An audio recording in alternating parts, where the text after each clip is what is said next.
ഇപ്പൊ ചില ആളുകൾ വ്യാഖ്യാനിക്കുന്നുണ്ട്, ചില ഉപതെരഞ്ഞെടുപ്പുകളില് കുറച്ച് വോട്ടുകൾ കുറഞ്ഞത് കൊണ്ട് BJP കേരളത്തിന്റെ രാഷ്ട്രീയത്തിൽ എന്തോ തകർച്ച നേരിടുന്നു എന്നുള്ളത്.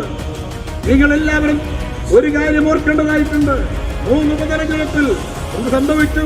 നേരത്തെ ഉണ്ടായിരുന്നു തന്നെയാണ് സംഭവിച്ചത്. വയനാട്ടിൽ പണ്ട് ജയിച്ചു.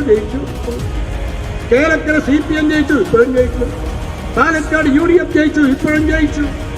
പക്ഷേ കഴിഞ്ഞ ലോക്സഭാ തെരഞ്ഞെടുപ്പിനേക്കാൾ 4000 വോട്ട് കുറഞ്ഞതുകൊണ്ട് BJP തകർന്നു എന്ന് കരുതുന്നവരോട് ഞങ്ങൾ പറയാൻ ആഗ്രഹിക്കുന്നു, 2025 നടക്കുന്ന പ്രാദേശിക തെരഞ്ഞെടുപ്പും 2026 നടക്കുന്ന നിയമസഭാ തെരഞ്ഞെടുപ്പിനും ഭാരതീയ ജനതാ പാർട്ടി കേരളത്തിൽ തിളക്കമാർന്ന വിജയം കരസ്ഥമാക്കുമെന്ന കാര്യത്തിൽ യാതൊരു സംശയമില്ല.